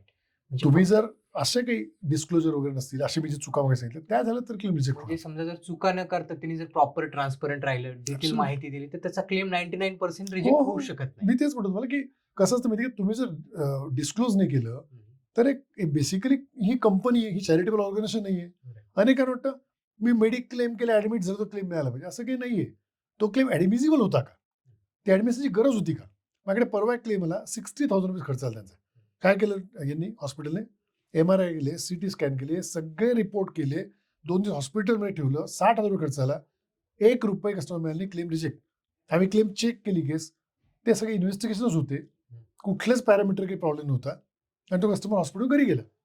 कस्टमरची चूक नाही, पण हॉस्पिटलमध्ये सर्रास फक्त इन्व्हेस्टिगेशन केलं जातं आजकाल. आणि जेव्हा होतं असं तेव्हा क्लेम रिजेक्ट होतात, कारण ऍडमिसिबल असं काही प्रकारच नव्हता, ऍडमिसिबल कारणच नव्हतं ऍडमिट व्हायचं. राईट, म्हणजे ऍडमिट करायचं कारण नसताना पण हॉस्पिटलने नाही, त्यांना कारण admit काय असतं की इन्व्हेस्टिगेशन अनेक करतात. इनफॅक्ट पूर्वी डॉक्टरांकडे गेला आपला फॅमिली डॉक्टर, पाहून सांगायचं काय झालेलं आहे पटकन. Yes. आजकाल तर इन्व्हेस्टिगेशन प्रचंड करतात हम्म. आणि इंडस्ट्रीमध्ये प्रचंड पैसे आणि खूप मोठ्या प्रमाणात इन्व्हेस्टिगेशन केले जातात. हो ना. तर त्यात इन्व्हेस्टिगेशन केल्या गेल्या 60,000 क्लेम विचार करा. ती गरीब महिला माझ्याकडे ते आल्या, त्यांच्या डोळ्यात पाणी होतं आणि लिटरली मला वाईट वाटलं. म्हटलं मी तुझी फी घेणार नाही, माझी काहीच घेणार नाही. पण प्रॉब्लेम काय की तुमचा इन्व्हेस्टिगेशनच आहे पूर्ण, त्यामुळे तो क्लेम होऊच शकत नाही, ही अवस्था आहे. येस, म्हणजे हॉस्पिटलच्या चुकीमुळे त्यांना हे हा अडकवलं. म्हणजे चूक नाही म्हणतात त्याला, डेलिबरेट हॉस्पिटलला इन्व्हेस्टिगेशन फक्त करून हे करून टाकलं. सर, आता तुम्ही मागच्या जवळपास बऱ्याच वर्ष झालं तुम्ही म्हणजे क्लेम रिजेक्शन मध्ये असेल किंवा हेल्थ इन्शुरन्स मध्ये काम करताय, तर हे रिलेट कसं करू शकता किंवा याच्यामध्ये असं काम कॉन्स्टंटली आपण करावं, हे कसं तुम्ही म्हणजे कसं आहे माहिती का, याच्यात एक स्टोरी मी ऐकली, खूप छान स्टोरी आहे आणि ती स्टोरी अशी आहे की ती प्रचंड इन्स्पायरिंग वाटली मला. एक स्टोरी अशी की 2 मित्र असतात, ते समुद्रकिनाऱ्यावर फिरत चालले असतात आणि एका मित्राच्या आयुष्यात खूप मोठा प्रॉब्लेम चालू असतो. तो सांगत असतो दुसऱ्या मित्राला, कळकं येणारे, असं घडलं, असं तसं घडलं, मी काय करू काय नाही. आणि तो बोलत असताना तो मित्र कंटिन्युअस बोलतोय तो, आणि तो दुसरा मित्र बघतो काय, तो कुठे बघतो, तो मागे गेले. परत तो मित्र, अरे मी बोलतोय तुला, तो मित्र परत येतो, परत बोलायला लागतो, परत तो बोलतोय, परत तो मित्र काय, तो चिडतो ऍक्च्युअली. तो त्या मित्राला बोलतो, अरे तू काय करतोय, मित्र काही ते सांगतो, तू मागे करतो काय. तर तो म्हणतो, अरे काय माहिती का, हे मागे बघ तुला दिसतं ना, ते समुद्रकिनारा काय होतात की मोठ्या मोठ्या लाटा येतात आणि त्या लाटाने समुद्रातले स्टारफिश असे फेकले जातात किनाऱ्यावर, आणि त्या किनाऱ्यावर पडले ते जिवंत असतात. त्यांना कावळे, कुत्रे खातात, अनेक पक्षी खातात, आणि ते मी बघतोय म्हणून मी त्यातले ते स्टारफिश जे जिवंत असे फडफडता दिसतंय मला, ते पटकन उचलून मी समुद्रात टाकतोय. तर तो मित्र खूप चिडतो, हसतो, तो अरे काय मूर्ख माणूस आहे रे तू, मी इतकं महत्वाशी बोलतोय, स्टारफिश तू उचलतोय, जगामध्ये जे किती समुद्र असतील आणि किती किती लाखो स्टारफिश तडफडत पडले असतील, तू काय करणार आहे, काय फरक करणार तू 2-4 स्टारफिश कडून. तो मित्र परत खाली बघतो, एक तडफडणारा स्टारफिश उचलतो आणि समुद्रात सोडून देतो. तो म्हणतो, मला माहित नाही जगात किती समुद्र किनारे आणि किती लाखो स्टारफिश मरत असतील, तडफडत असतील. मला एक माहिती, मी जो आत्ता स्टारफिश उचलला आणि समुद्रात टाकला, त्याच्या आयुष्यात मी काय फरक केला. मला एक स्टोरी इतकी इन्स्पायरिंग वाटली. आज मी हेल्थ इन्शुरन्सचं काम खूप जमीन आसमान करतोय का, इच्छा प्रचंड आहे. आत्ता काम सुरू केलं 2.5 वर्षापूर्वी, पण परत परत हेच आहे की एक जो स्टारफिश, एक क्लेम सेटल करून जो कस्टमरच्या ब्लेसिंग मिळत आहे, कसं आशीर्वाद मिळत आहे ना, आय थिंक आयुष्यात सार्थकी लागलं असं वाटतंय. Yes, आणि हेच जबरदस्त करायची इच्छा आहे. म्हणजे एका व्यक्तीच्या आयुष्यात जरी फरक पडला तरी समाधान. निश्चितच. आणि याने काय होतं, पूर्ण इकोसिस्टम सुधारते. लोकांना आशेचा किरण जाणवतो की नाही, क्लेम रिजेक्ट होतात, पण असे काही दिग्गज मार्केटमध्ये आहेत, असे काही जबरदस्त लोक मार्केटमध्ये आहेत, जे अतिशय एथिकली, काही पैसा न लाटता, कमी फी मध्ये चांगल्या पद्धतीने गायडन्स देतात आणि खूप कॅटेगरिकली चांगलं काम करताय आणि एक मिशन घेऊन आम्ही काम करतोय. ओके, त्याच्यामुळे या प्रकारचे इन्स्पिरेशन मला मिळालं आणि म्हणून हा बिझनेस मी करतोय. राईट सर, मला म्हणजे आजच्या पॉडकास्टमधून एक गोष्ट सगळ्यात म्हणजे हे जाणवते प्रशासनाने, की बाबा म्हणजे अशी जाणवते की बाबा आपण आहे ना, म्हणजे जे लोक हेल्थ इन्शुरन्स घेतात त्यांनी कोणतीच गोष्ट लपवली नाही पाहिजे, पूर्ण ट्रान्सपरंट राहिली पाहिजे. Yes, thank you sir. तुम्ही इतक्या कॉम्प्लिकेटेड टॉपिक्स, म्हणजे समजा हेल्थ इन्शुरन्स क्लेम असतील किंवा त्याच्यामुळे होणारे रिजेक्शन्स असतील किंवा काय चॅलेंजेस येऊ शकतात, इतक्या छान भाषेमध्ये सांगितलं, इतक्या साध्या भाषेमध्ये, की जे आमच्या ऑडियन्सला पण नक्की आवडेल. Thank you sir. Thank you very much.